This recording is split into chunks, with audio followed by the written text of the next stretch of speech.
Assalamualaikum dan salam sejahtera. Saya Nizamiah Asikin Muhammad Zugni dalam Dunia 11 pagi. Junta Myanmar terbuka kepada rundingan dengan pemimpin yang digulingkan Aung San Suu Kyi bagi menamatkan krisis tercetus susulan rampasan kuasa tentera. Menurut kenyataan Ketua Junta Min Aung Hlaing, perkara tersebut akan dipertimbang selepas perbicaraan di mahkamah selesai. Rundingan dua hal itu juga bergantung kepada respons yang diterima daripada Suu Kyi. Setakat ini, Suu Kyi, 77 tahun, telah dijatuhi hukuman 17 tahun penjara atas pertuduhan rasuah. Dia mungkin mendepan hukuman penjara selama puluhan tahun jika disabitkan dengan beberapa pertuduhan lain.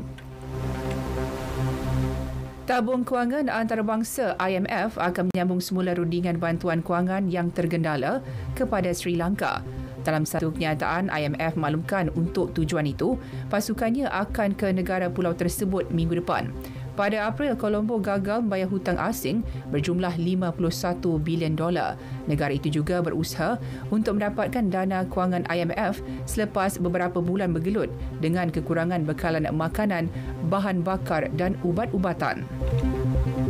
Pengawal selia ubat-ubatan Kesatuan Eropah EU membenarkan teknik suntikan baharu untuk jangkitan cacar monyet bagi mengatasi kekurangan bekalan vaksin. Kaedah baharu itu menyuntik jumlah yang lebih kecil di antara lapisan kulit tetapi menghasilkan tahap antibodi yang sama. Suntikan intradermal membolehkan satu botol vaksin digunakan untuk mentadbir sehingga 5 dos berasingan. Kenyataan agensi ubat-ubatan Eropah EMA menjelaskan ia merupakan langkah sementara untuk melindungi individu berisiko berikutan bekalan vaksin masih terhad. Bagaimanapun terdapat risiko kesan sampingan seperti kemerahan dan iritasi pada kulit selepas disuntik. Dalam perkembangan lain, 9 negara Eropah menegaskan mereka amat bimbang dengan penutupan paksa beberapa badan bukan kerajaan NGO Palestin yang beroperasi di tebing barat. Kebimbangan itu disuarakan Kementerian Luar Belgium, Denmark, Perancis, Jerman, Ireland, Itali, Belanda, Spanyol dan Sweden dalam satu kenyataan bersama. Kenyataan tersebut merujuk tindakan tentera Israel menyerbu, menggeledah dan merampas peralatan pejabat NGO termasuk komputer. Ia dilihat sebagai cubaan menghadkan ruang masyarakat sivil, suatu tindakan yang tidak boleh diterima. Tegas mereka, kebebasan masyarakat sivil amat diperlukan bagi mempromosi nilai demokrasi ke arah penyelesaian dua negara. Jabatan Pertahanan Amerika Syarikat mengumumkan peruntukan baharu untuk senjata dan peluru tambahan kepada Ukraine.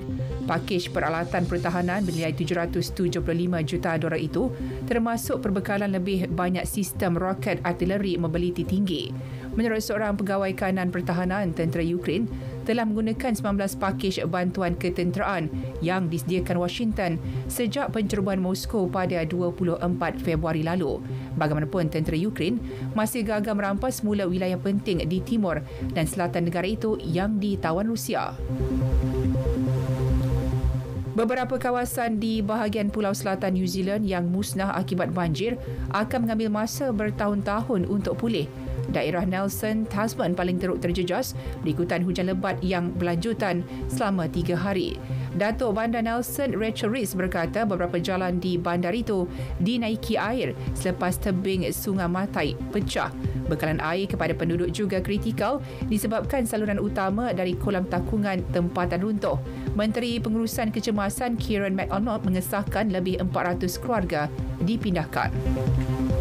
Sukan bola sepak, pengurus Chelsea Thomas Tuchel digantung satu perlawanan dan didenda £35,000 selepas dibuang padang berikutan balahan sengitnya dengan pengendali Tottenham Hotspur Antonio Conte. Conte pula didenda £15,000 selepas kedua-dua pengurus mengaku berkelakuan tidak wajar ketika perlawanan Liga Perdana Inggeris di Stamford Bridge Ahad lalu yang berakhir seri 2-2. Chelsea dijadual menentang Leeds United di gelanggang lawan esok. Sekian berita yang disunting oleh Nur Syarida Shahabuddin dari Pusat Berita RTM. Sukan Malaysia Sukma ke-20 16 September ini 27 hari lagi. Saksikan kegemilangannya hanya di RTM, rakan penyiar rasmi. #Demi Malaysia. Assalamualaikum dan salam keluarga Malaysia.